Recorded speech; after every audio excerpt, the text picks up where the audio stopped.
El tiempo de Cuaresma es un tiempo especial de gracia en el que la Iglesia sobreabunda a la hora de ofrecernos la palabra de Dios. Y lo hace con los preciosos textos tanto del ciclo diario como del ciclo dominical, y lo hace también con una serie de medios que nos ofrece para que nosotros centremos nuestro corazón en el Señor, nos volvamos a Él y hagamos ese camino de vuelta que es la conversión. Uno de estos medios hermosos son las charlas cuaresmales, y en la ciudad de Talavera de la Reina, y agradezco enormemente al señor arcipreste y a los sacerdotes aquí presentes la organización de las mismas, pues ofrecemos estas charlas cuaresmales que no solo lo son para Talavera de la Reina, sino también para toda la diócesis, gracias a que en este momento conectan en directo con nosotros tanto la radio diocesana, Radio Santa María de Toledo, como el canal diocesano de televisión. Este año ya saben que en nuestras líneas de acción pastoral hemos centrado la mirada en la vida consagrada para aprender también de la dimensión profética de la misma. Y las charlas cuaresmales de este año pues van a versar un poco sobre este tema. Hoy el señor arzobispo nos hablará del seguimiento de Jesucristo, que es el elemento fundamental de todo consagrado que siente una llamada del Señor a seguirle de una manera especial, y que al final también resume preciosamente lo que ha de ser la vida de todo cristiano que estamos consagrados por el bautismo, el seguimiento de Jesucristo. Mañana hablaremos de los consejos evangélicos de castidad y de obediencia, y seré yo quien desarrolle humildemente este tema. Y el miércoles la hermana Fabiola del Carmen Mora Ramírez, superiora de la Casa de la Iglesia de las Misioneras Mater Misericordiae, nos hablará de lo que nos enseña a todos en la Iglesia la vivencia de la pobreza, del consejo evangélico de la pobreza, no solo que han de vivir los consagrados, sino cómo hemos de vivirlos todos los demás. Bueno, pues no les entretengo mucho más. Hoy contamos con la gracia de tener a nuestro señor arzobispo, pues como todos los lunes que viene a Talavera, pero hoy para ofrecernos sobreabundantemente también la siembra. Ha impartido el retiro de esta tarde en la Casa de la Iglesia y ahora desarrollará la primera charla cuaresmal. Muchísimas gracias, señor arzobispo, pues porque cuida mucho de las ovejas que el Señor le ha encomendado, y de una manera especial de esta porción que se encuentra en Talavera de la Reina, que cuenta con su presencia todos los lunes. Muchas gracias y estamos deseando escucharle. Pues estoy muy contento de estar aquí con todos ustedes, muy contento, en una noche muy fría, ¿verdad? Como decían aquellas carmelitas de un monasterio que pasaban mucho frío, dice, pasamos tanto frío que nos conservamos muy bien, por tanto frío como pasaban, claro, como si estuviese en un frigorífico, claro. Entonces a nosotros pues nos pasa parecido. Yo agradezco muchísimo la presencia en esta noche fría, aquí en Talavera. Cómo no venir a la Virgen del Prado. Agradezco mucho al rector, al predicario general, al grupo de párrocos y sacerdotes que han querido estar con nosotros, a la vida consagrada también, toda la riqueza de la vida consagrada, y a todos vosotros los laicos, hombres y mujeres, que sois el santo pueblo de Dios, como llama el Papa Francisco y como llama la Iglesia, ¿no? Por tanto, estoy muy contento de estar aquí. Habíamos planteado estas charlas cuaresmales explicando un poco el tema del seguimiento de Jesús, de tal manera que qué significaría seguir a Cristo, o qué significa ser cristiano hoy. Esta sería la pregunta que yo me hago, pero con un itinerario que es este tiempo de Cuaresma. Ustedes saben que a la Cuaresma se la ha definido de muchas maneras. Cuaresma es un tiempo de conversión, 40 días de camino hacia la Pascua, caminar juntos en esa clave sinodal. Cuaresma también se le ha definido muchas veces como una olimpiada de amor, que a través de la oración, el ayuno y la limosna vamos a llegar a lo que significaría el tiempo de transformar nuestra vida según los sentimientos del corazón de Cristo. Hay muchas maneras de definir la Cuaresma. Yo la definí el otro día, el miércoles de ceniza, que me ha alegrado muchísimo porque he visto que mucha gente lo ha hecho así, como unos ejercicios espirituales en el tiempo ordinario. Lo mismo que existen ejercicios espirituales y nos vamos a una casa de ejercicios, pues hay unos ejercicios espirituales en el tiempo ordinario. O sea, en el tiempo, estos 40 días, vamos procurando por todos los medios, tanto los sacerdotes, el obispo, los laicos, las religiosas, los consagrados, procurar poniendo la mirada en Cristo. Y para hablar del seguimiento de Jesucristo, se me ocurre una anécdota de los padres del desierto, que a mí me parece muy, muy sugerente.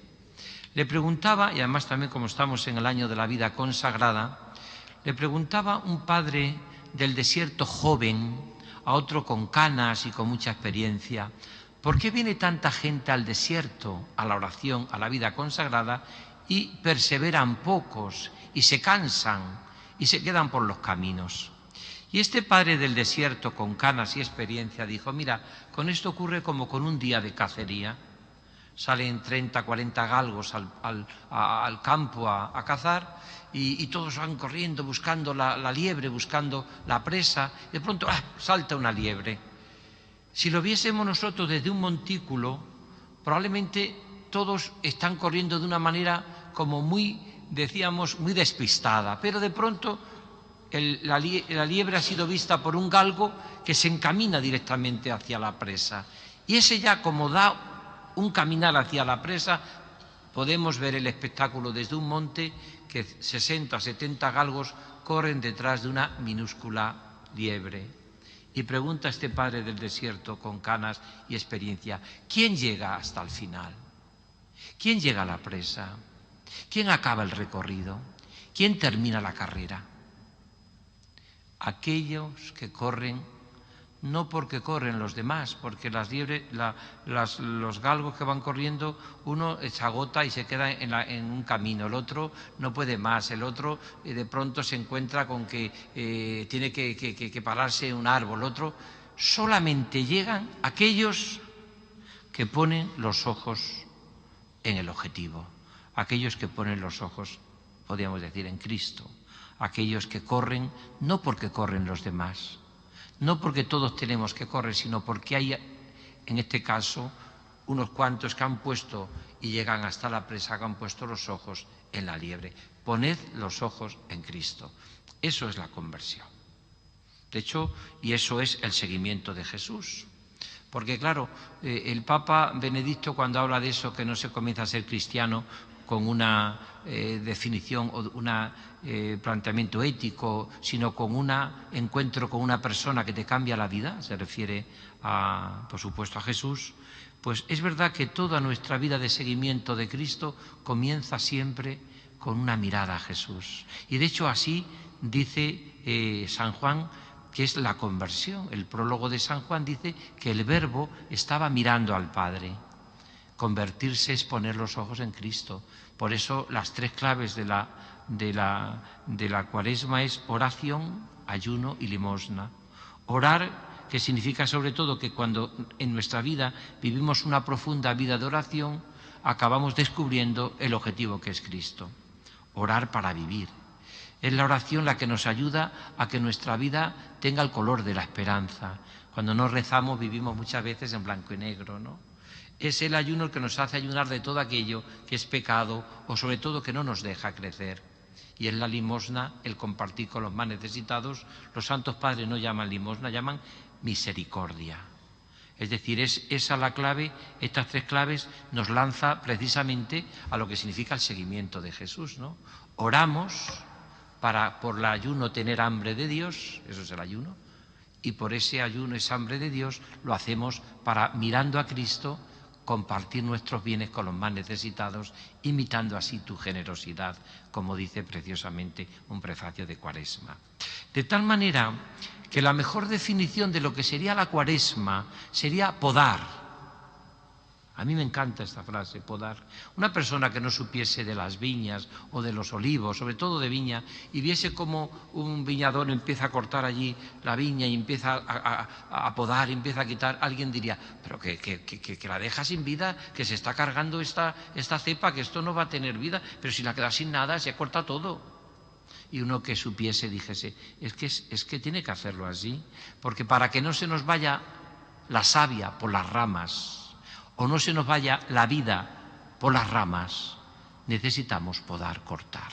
Y cuando uno corta, luego llegará la primavera y estallará en vida, o más adelante, cuando empiece un poco a descubrirse algo tan precioso en nuestra vida, como es que realmente a través de esa poda no se destroza sino que se hace que cortando con cosas se centre uno la vida en la savia, en el corazón, en lo que tiene que estar vivo, ¿no? Entonces yo me atrevo a hacer con todos vosotros un camino, un seguimiento de Jesús a través de los 5 domingos de Cuaresma. 5 domingos de Cuaresma donde se habla del seguimiento de Jesús, dando unas pinceladas en cada uno de estos domingos.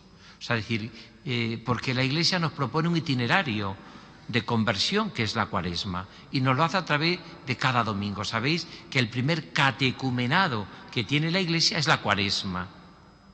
Yo siempre he defendido algo que me alegra mucho, que lo mismo que la Eucaristía, la celebración de la Eucaristía y de los sacramentos es de institución divina, la Cuaresma es de institución apostólica. Fueron los apóstoles los que instituyen de alguna manera, o los seguidores, la Cuaresma, para que a través sobre todo de este catecumenado se vaya formando aquellos que eran bautizados en la noche de Pascua. Recibían también los 3 sacramentos de la iniciación cristiana, el bautismo, la confirmación y la Eucaristía. Pero a través de este seguimiento es el primer catecumenado de institución apostólica que tiene la Iglesia.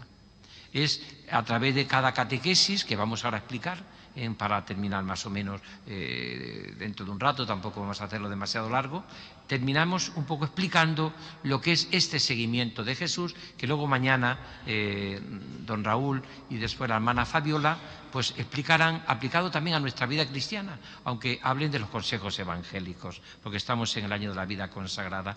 También esto nos ayudará un poco a vivir también, que lo estamos haciendo en las salas cuaresmales, presentando también ese gran documento que viene como anillo al dedo, que ha escrito la Conferencia Episcopal sobre la alianza, es decir, sobre la persona, la familia, la vida, todos estos grandes temas que están en nuestras vidas y tan importantes, y que todo esto afecta también a nuestra vida, porque nosotros no estamos solos y queremos vivir nuestra vida de seguimiento de Jesús con un compromiso con este mundo para transformarlo según el corazón de Dios.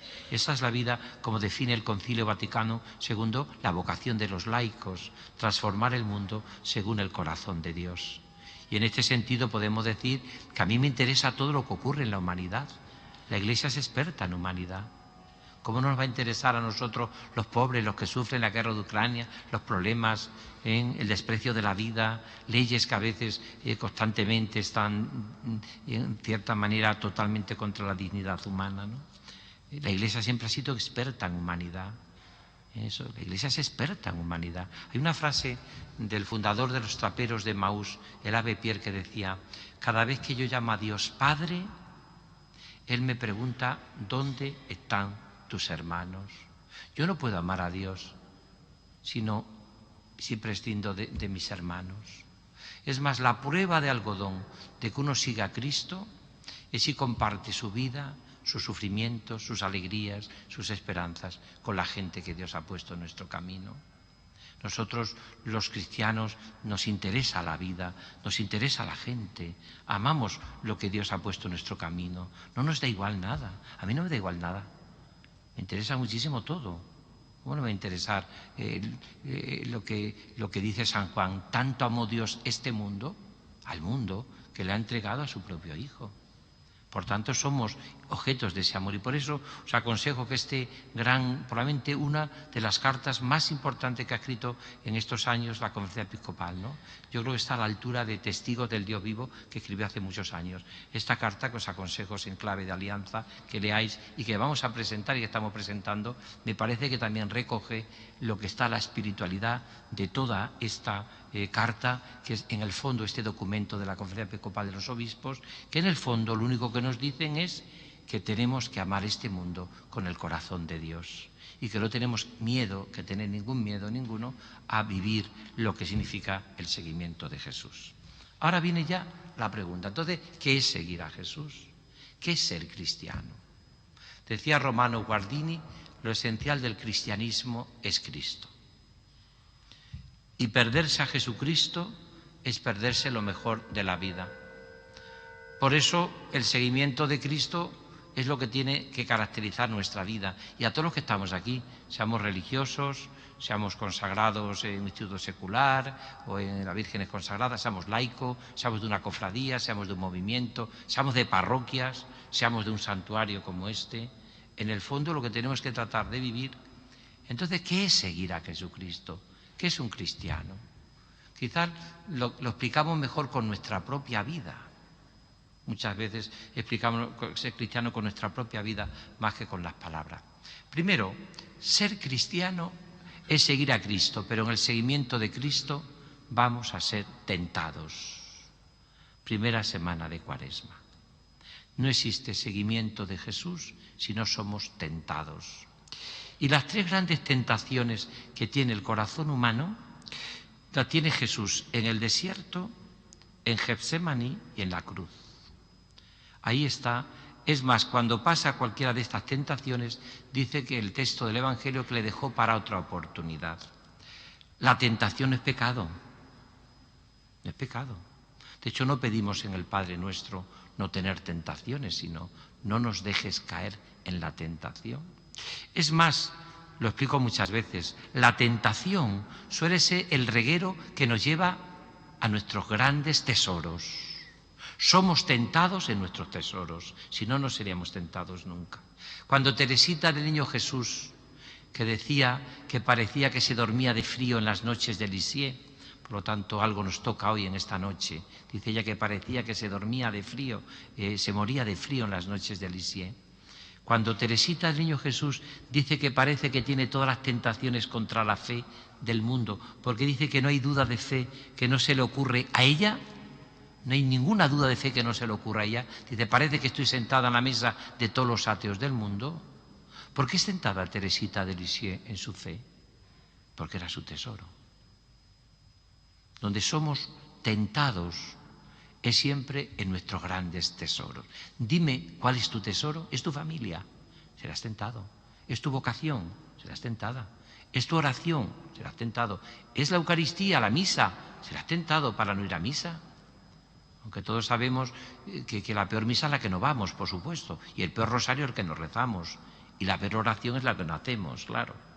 Pero seremos tentados siempre en eso. Porque la tentación siempre es el reguero que nos lleva a nuestros tesoros. Uno no es tentado más que en sus tesoros, ¿no? Por eso siempre cuento un cuento que es de Jung, que es un autor posterior a Freud, y este hombre tiene un cuento espiritual y psicológico que me parece que es de una gran sabiduría y que lo explico muchas veces porque me parece que está explicada las tentaciones.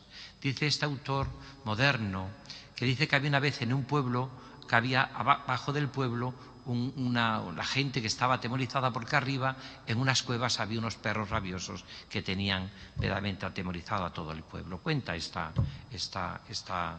cuentecito, ¿no? De tal manera que estaban ya a punto de marcharse la gente del pueblo, porque decían que aquellos perros se salían de allí, que incluso amenazaban con destruir al pueblo, de tal manera que ya habían decidido el alcalde y todos los concejales marcharse de ese lugar, ¿no?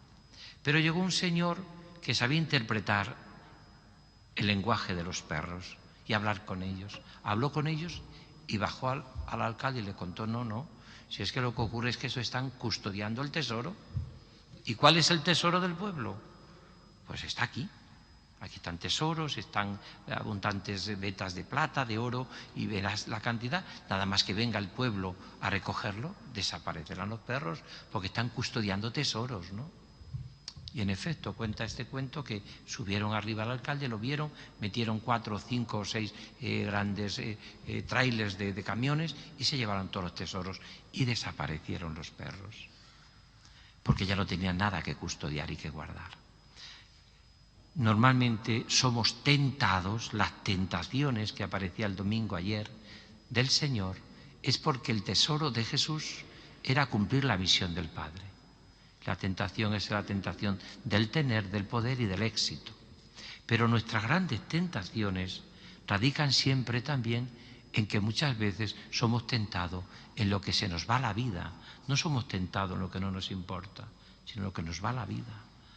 Somos tentados en nuestra comunidad parroquial, en nuestra comunidad religiosa, en la dirección espiritual, en la oración, en la vocación, en todo lo que es para nosotros. Lo que es fuente de vida es fuente de tentación. Cuando se va la vida ya, se van también los perros, que son como las pasiones en el corazón humano. Ese es el cuento que aplica este Yin en este precioso momento cuando habla de todas las dificultades y tentaciones que también tenemos en nuestro corazón para seguir a Cristo. Esto sería, primera tentación, hemos dicho, la tentación del desierto. Con otro matiz, lo que estoy diciendo para corroborarlo. Si leemos el texto de Mateo, que es el que leímos ayer, decía que Jesús fue conducido al desierto. ¿Por quién le conduce a Jesús al desierto? El Espíritu Santo. Y en el desierto es tentado. Hombre, parece una contradicción. O sea, que le lleva el Espíritu Santo al desierto y en el desierto el diablo le zurra. Porque es lugar de gracia, también es lugar de tentación. Lo que en nuestra vida es lugar de gracia, también es lugar de tentación. Lo digo esto para que nosotros, primero, tampoco nos asustemos con las tentaciones, porque puede llegar un momento en que hasta el enemigo pierda los papeles y sea hasta grosero, ¿no? Como le pasa a Jesús, fíjate qué grosería decirle, todo esto te daré si me adoras. Pero si tú estás ofreciendo una criatura que es un ángel caído, ¿cómo le puede ofrecer a Dios que le adore? Es un grosero, es una grosería. Además no es suyo lo que le está ofreciendo. Pero el enemigo, cuando pierda los papeles, a veces es así de grosero. Y solamente vencemos la tentación descubriendo que tenemos que descubrir el tesoro que podemos perder, que es el Señor, y no queremos perderlo. Y entonces descubrimos cómo vencemos esa tentación realmente confiando en el Señor. Por eso es precioso cómo cuando nosotros tenemos en nuestra vida una gran misión, como es la misión de evangelizar, de ser cristiano, somos tentados. Somos tentados. Nuestras grandes misiones somos tentados siempre. Somos tentados. De tal manera de que la tentación también hace que muchas veces, como pasan las tentaciones de Jesús, lo haga a través de la imaginación, que como decía Teresa de Jesús, es la loca de la casa. Y a una loca no hay que hacerle caso. Es como cuando una persona es irracional. A veces las tentaciones son irracionales, por eso no hay que dialogar con ellas ni hacerle caso. Se irán. Si ahora nosotros entra por esa puerta un niño pequeño de 3 años que no razona todavía, y nosotros queremos tener un niño para rato, hacerle caso. Si va uno le hace gugu, el otro le toma, el otro le hace un beso, el niño como encuentra acogida se queda. La tentación donde encuentra acogida se queda. Por eso no hay que hacerle caso. Es como la imaginación, es la loca de la casa. No se le hace caso y ya está, hasta que se vaya y se aburra. La tentación, por terminar este primer punto, que aparece ayer en el Evangelio, primer domingo de Cuaresma, la tentación siempre tiene, tanto en el desierto como en Getsemaní, como en la cruz, siempre tiene el mismo esquema. Parte de la palabra de Dios. Si eres hijo de Dios, pues claro que soy hijo de Dios. Di que estas piedras se conviertan en pan. Claro, eso es lo que crees. Jesús nunca hizo un milagro pensando en sí mismo. Si eres hijo de Dios, pues claro que soy hijo de Dios. Eso es verdad. Soy hija de Dios, soy hijo de Dios. Di que estas piedras se convierten en pan. Pero cuando hizo el Señor un milagro en sí mismo, nunca se hizo para sí una paella, ni se hizo para sí un cocido, ¿no? Nunca hizo el milagro pensando en sí mismo. Siempre lo hizo todo pensando en los demás, ¿no? Por eso es tan importante, empieza con una verdad y termina con una mentira. Es el mentiroso y padre de la mentira, ¿no?, que explica preciosamente San Ignacio en los ejercicios cuando habla del discernimiento espiritual y de que es muy importante saber discernir, porque a veces el enemigo nos tienta como ángel de luz, algo que aparentemente es bueno, pero que acaba siendo malo, porque es listo, claro.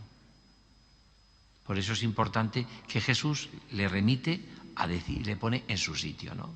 Le pone en su sitio, ¿no? San Agustín dice cómo Jesús nos enseña que no tenemos que dialogar con la tentación y el diablo, y él dialoga.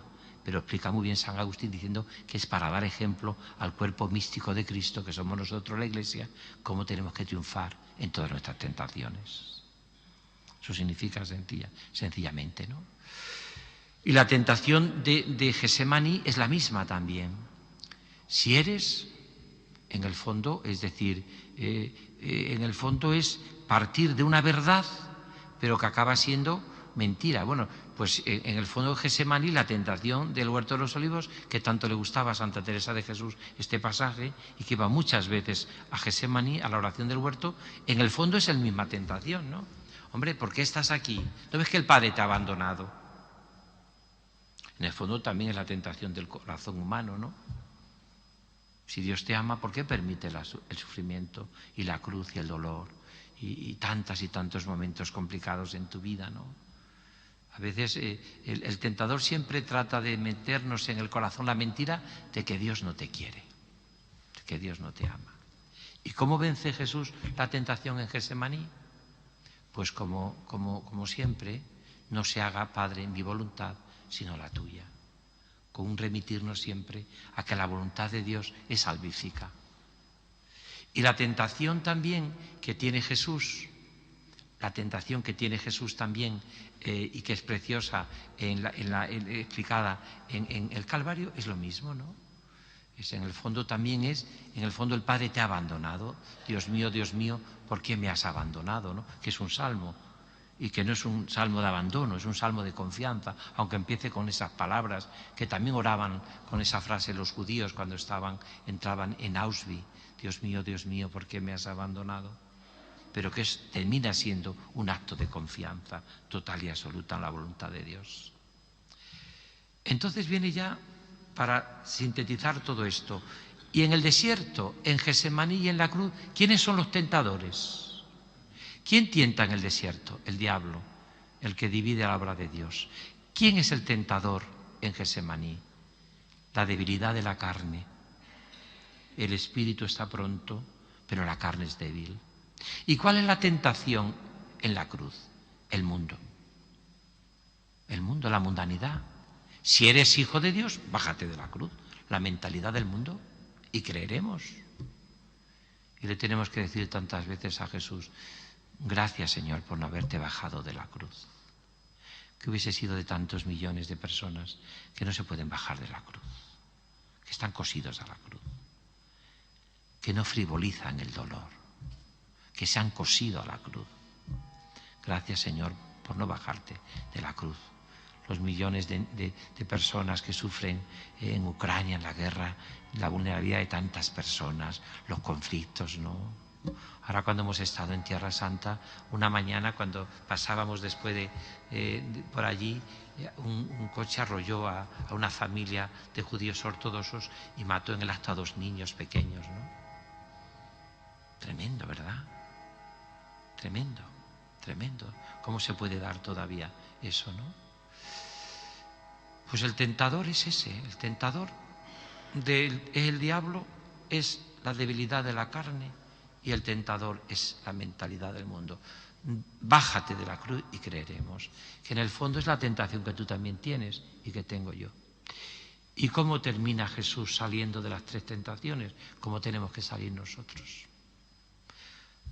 Del desierto, cumpliendo la voluntad del Padre, siempre. Del desierto Jesús sale siempre aceptando los planes de Dios. Del desierto sale Jesús también, en el cual Él verdaderamente recorre el camino que tiene que recorrer.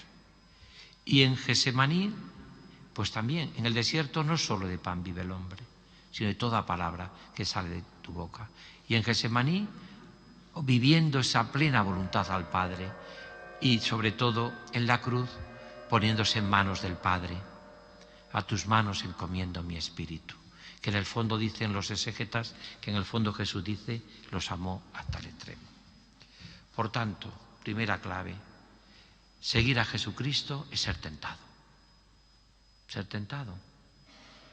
Seguir a Jesucristo es experimentar en tu vida que verdaderamente el Señor no nos ha amado en bromas. Y seguir a Jesucristo es podar, como nos recuerda la Cuaresma, para que crezca en nosotros con más fuerza la savia que llevamos dentro de su amor y de su gracia. Segundo, la segunda clave que nos da el domingo de Cuaresma, segundo, es la transfiguración. Seguir a Cristo es subir para bajar. Subimos al monte de la transfiguración y bajamos al valle de la desfiguración. Eso es seguir a Cristo. Subimos al monte donde vamos a decir en la contemplación, Señor, qué bien se está contigo aquí, como dice Pedro, pero bajamos porque tenemos que ir al monte, al valle donde están los desfigurados, donde están los que sufren, ¿no? Esa oración tan bonita de los laudes que dice, para ir al monte Calvario, cítame en Getsemaní. Es decir, el sufrimiento inmenso de que encontrarse con Jesús y subir al monte es bajar después al valle de la desfiguración, donde están todos los que sufren, ¿no? Subir para bajar y bajar para subir. Fijaros que en el monte de la contemplación nosotros descubrimos nuestra profunda identidad de cristiano. ¿Qué es un cristiano?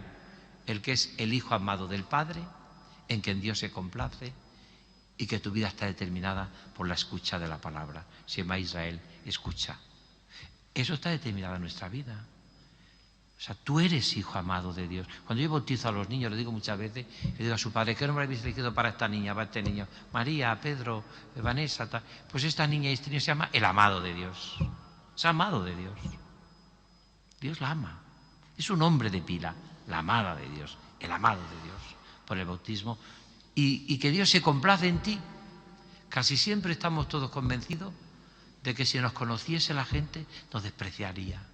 Tenemos tan baja estima en nuestra vida que no somos capaces, ninguno de nosotros, de reconocer que Dios se complace en nosotros. Como si Dios, cada uno de nosotros fuésemos no sus hijos amados, sino que Dios nos aguanta. Bueno, estoy en la iglesia y estoy en este grupo cristiano y estoy aquí porque tiene que haber de todo, pero yo creo que a mí Dios está hartito de mí, está cuando me ve dice, anda, vete de aquí, va retro, ¿no? Tremendo, ¿verdad? Confundimos ser humilde con estar acomplejados. Y confundimos ser humildes con estar deprimidos, que es otra cosa. Y tenemos en nosotros tan baja estima de nosotros mismos que muchas veces pensamos que no nos quiere nadie, por tanto tampoco nos quiere Dios. Y Dios se complace en ti. ¿Cómo no se va a complacer Dios en ti? Mirad, cuando leyendo una vez un año que me dediqué a leer el capítulo 17 de San Juan, que es precioso, el texto de la oración sacerdotal o la oración de la unidad que se llama ahora, y cuando yo descubrí lo que dice Jesús, entendí este pasaje de la transfiguración. Cuando dice Jesús, porque el Padre nos ha amado a cada uno de vosotros como me ama a mí. Lo mismo, ¿eh? El Padre os ha amado a vosotros como me ha amado a mí. Eso lo dice Jesús. Por tanto, cada uno de nosotros, el Padre nos mira con la ternura y el amor del corazón del Señor. Esto es precioso para nuestra vida. Por lo tanto, ¿qué es ser cristiano? Hombres y mujeres que subimos al monte de la contemplación para bajar después al valle de la desfiguración, donde están nuestros hermanos que nos importan, los que sufren, los que viven en la soledad. Fíjate el Papa Francisco lo que habla de la soledad de nuestro tiempo, ¿no? Me comentaban unos amigos míos que se habían ido a vivir a un barrio de Austria, de Viena, y que era un barrio donde solamente había gente mayor en soledad. Una soledad tremenda en los parques, una persona sola, otra, una con algún perro, pero sola, una soledad total y absoluta. Es que la patria del futuro de los hombres y mujeres es la soledad. Pues es tremendo. Porque Dios no nos ha hecho para la soledad, sino para vivir juntos. Y nos ha hecho para compartir las alegrías y las penas. Entonces, muchas veces tenemos esta tremenda desgracia de no creernos que somos amados por Dios de una manera única. Y también nuestra vida tiene que estar determinada por la escucha de la palabra. Tercero, vamos al tercer domingo de Cuaresma. ¿Qué es ser cristiano? Ser tentado, subir para bajar, de la transfiguración, que significa más allá de la figura, a la desfiguración. No sé si sabéis vosotros que el texto de la transfiguración era el texto preferido de Pablo VI, San Pablo VI. Tanto le gustaba este texto del Evangelio que le pidió al Señor morir ese día. Murió el día de la transfiguración. Algo parecido a Juan Pablo II también, que muere, como sabéis, el día de la Divina Misericordia por la devoción que le tenía, ¿no? Tercer domingo de Cuaresma hemos dicho, la samaritana. Seguir a Jesús es tener sed de su amor. Esta palabra, tengo sed, le cambió la vida a la Madre Teresa de Calcuta, de tal manera que lo tiene puesto en todos los agrarios del mundo en inglés. Tengo sed. Porque la Madre Teresa había ahí su carisma. Dice que Cristo tiene sed de que yo le ama y sed en los pobres de ser amado, en los que viven en la soledad, en los que sufren. Dios tiene sed concretamente de nuestro amor. Tengo sed. Jesús dice a la samaritana, tengo sed. Precisamente a la hora de sexta, que podemos traducir por la hora de la siesta, donde nadie iba a un pozo. Al pozo de Sicar iban por la mañana por la fresca para coger el agua, o por la noche, o por la tarde. ¿Quién iba a las 12 del mediodía a un pozo? Nadie. Solo va la samaritana porque no quiere encontrarse con nadie. Y solo va Jesús porque quiere encontrarse con ella. Es el encuentro que se da en Sicar. Es muy bonito porque algunos especialistas en San Juan dicen que Jesús no se sentó junto al pozo, sino en el pozo, en el brocal del pozo. Y ya hay muchas imágenes nuevas, actuales, que presentan a Jesús sentado en el pozo, sentado en el pozo. Porque Él es el agua viva que sacia plenamente nuestra sed de amor. Tengo sed, tengo sed, tengo sed de amor. Eso es lo que va a marcar nuestra vida. Cuarto, ya voy terminando. La última 2 domingos de Cuaresma también explican aspectos esenciales de lo que es ser cristiano. El cuarto domingo de Cuaresma este año nos presenta, porque hay distintos itinerarios, pero prácticamente todos tienen los grandes temas bautismales para preparar en el catecumenado a que la gente al final se bautizase en la noche de la vigilia de Pascua, que decía San Agustín que es la madre de las vigilias, ¿no? Entonces, el cuarto punto fundamental para entender lo que significa es el famoso texto del ciego, que es un texto larguísimo de Juan. Digo que parece como una especie de cuentecito con tintes casi macabro. Lo explico. Jesús le cura al ciego y los fariseos y los que han estado allí a toda costa no pueden admitir que Jesús haya hecho ese milagro. Y le vuelven loco al pobre ciego. No, tú no eras. Primero, tú no eras el que estaba aquí ciego, es otro. ¿Que soy yo? Dice, no, que soy yo. Soy el que pedía, tal. Como ya ve que eso me convence, entonces no era ciego. A disimular para ganar dinero, para sacar dinero. Vamos a tus padres. Que sí que es mi hijo, que está ciego, que está... No pueden. Para quien no quiere creer, 1000 argumentos no hacen una prueba.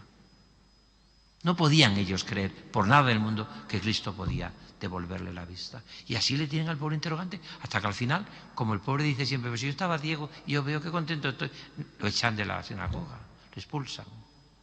Tremendo, ¿no?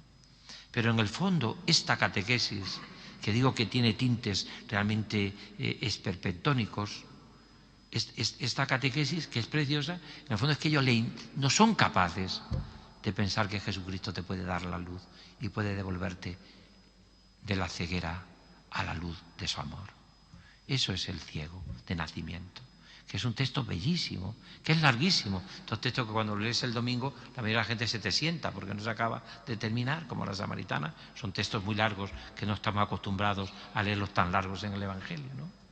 Pero en el fondo es que ser cristiano es creer en que Cristo cura mi ceguera y encamina mis oscuridades hacia la luz que es Cristo.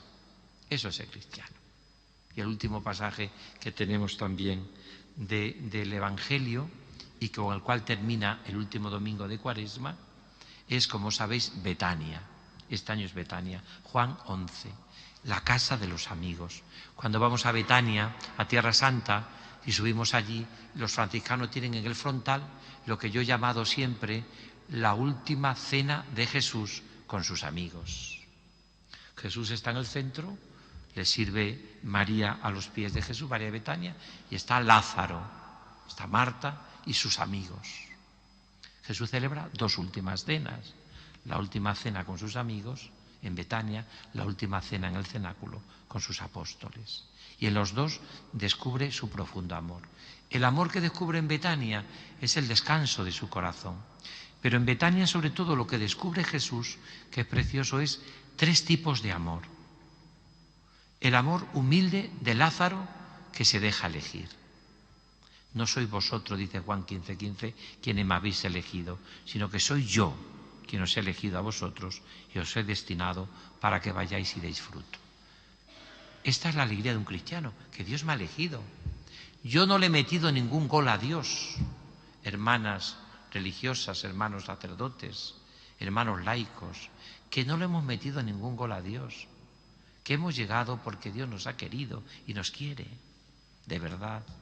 Hay gente que vive siempre, bueno, si a mí me hubiesen conocido de verdad, me hubiesen despreciado. Y el Señor y la Iglesia y mi parroquia y mi comunidad, que no. Que no. Tú no puedes vivir tu corazón con esa angustia. Dios te ha elegido. No sois vosotros los que me habéis elegido a mí, soy yo quien os he elegido a vosotros. Cuando a mí me hicieron obispo, yo dije una frase que me salió en aquel momento y que luego se ha repetido mucho, pero que a mí era algo que yo vivía. Dios no elige a los capaces, sino que capacita a los que elige. Dios no elige a los capaces, capacita a los que elige. Y esto para mí ha sido cumbre siempre de todos momentos de mi vida. Porque claro, como yo esté pensando que voy a dar la talla o que yo me ha elegido el Señor, eso podía pensar también la samaritana cuando estaba hablando con Jesús. Después de llevar allí unas horas hablando, podía pensar la samaritana, pues se pensará que yo soy Teresa de Jesús y Santa Brígida vamos. Y el Señor, bien que la conocía, ¿dónde está tu marido? Claro, me pregunta. Lo cual le dejó caos. Le dejó caos. Porque el Señor la conocía y la amaba. No sabía Jesús que aquella era ni Teresa de Jesús, ni Santa Brígida de Suecia, ni Edith Stein, las tres patronas de Europa. Sabía Jesús y conocía como nosotros, su miseria y su pecado, ¿no? Y luego María es el amor que se hace delicadeza. A los pies de Jesús escucha la palabra de Dios. Y Marta, el amor que se hace servicio. Marta, que también tiene que aprender a vivir el seguimiento de Jesús sin tanto estrés, sin tanto cansancio, sin tanto nerviosismo, de tal manera que al final juzga hasta mismo Jesús. Anda, que estás con esta pánfila de mi hermana y aquí, pues como yo no me vaya a la cocina, aquí no hace nadie los huevos fritos con tomate, ¿eh? Aquí tendríamos que... Qué distinto hubiese sido si Marta le hubiese dicho a Jesús: mira, lo que le está diciendo a mi madre, a mi hermana, me interesa tanto como a mí, más o más, pero te pediría que dejásemos un poquito la puerta abierta para que yo también escuche lo que tú le estás contando a Jesús, porque también a mí me interesa desde la cocina, que también entre los pucheros está Dios. Hubiese sido distinto. Pero los que tienen esa vocación de Marta, ya se había ido a la cocina. La primera Marta aquí, pero la otra Marta ya estaba en la cocina. Pues tienen el peligro de vivir un cristianismo y un seguimiento de Jesús estresado, ¿no? Y el estrés es siempre el inicio de todas las crisis. Cuando estamos agotados, por eso hasta Jesús resucitado no les va a convocar también solamente en el cenáculo, sino les va a convocar también en Galilea. en el lago Tiberiades, en el descanso. Id a Galilea y allí me veréis. También encontramos a Jesús cuando somos capaces de descansar en su corazón, cuando somos capaces de no estar con tanto trabajo para allí y para acá, ¿no? Como decía a mí una vez un sacerdote con mucha gracia, yo no sé, don Francisco, si a las almas las convertimos, pero hacemos tantas cosas que por lo menos las agotamos. Las agotamos, ¿eh? No sé si las convertimos, pero por lo menos las agotamos, ¿no? Pues vamos a pedirle al Señor que nos ayude a vivir este seguimiento de Jesús. Al otro domingo será ya el domingo de Ramos. Esto es un poco lo que es el seguimiento de Jesús. Os lo resumo. Seguir a Jesús es ser tentado, como aparece en el primer domingo de Cuaresma de las tentaciones. Ser tentado. Le pedimos al Señor no caer en la tentación, no tenerlas. Las tentaciones son el reguero que nos conducen a nuestros tesoros. Seguir a Jesucristo es subir al monte de la contemplación para bajar al valle de la desfiguración. Seguir a Cristo es también, tercero, como la samaritana, gritar: tengo sed. Sacia, Señor, mi sed de amor. Seguir a Cristo, cuarto, es que el Señor cure mis cegueras. A través de la oración, el ayuno y la limosna se hace un itinerario de conversión hacia la Pascua. Seguir a Cristo también, cómo no, es sobre todo, fundamentalmente, y yo creo que esto es lo que significa también vivir en Betania, el lugar, la casa de los amigos, el lugar del descanso de su corazón. Betania es el lugar donde Jesús, cuando iba a Jerusalén, se hospedaba. Jesús no tenía casa donde reclinar la cabeza. No tengo donde reclinar la cabeza, decía él. Reclinaba en el Padre, era el que descansaba en él, pero no tenía donde reclinar la cabeza. Por eso qué precioso es descubrir en esta tarde de primera charla cuaresmal que el seguimiento de Jesús también es escuchar en nuestro corazón: venid a mí todos los que estáis cansados y agobiados, y yo os aliviaré. Y aprended de mí, que soy manso y humilde de corazón, y encontraréis vuestro descanso. Pues vamos a encomendarle a la Virgen del Prado esta Cuaresma, tiempo de conversión, terminando cantando la Salve Regina.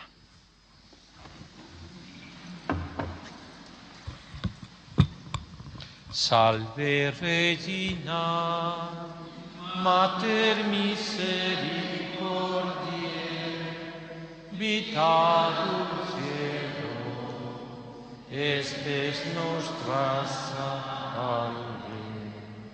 A te clamamus, exules dilitiere,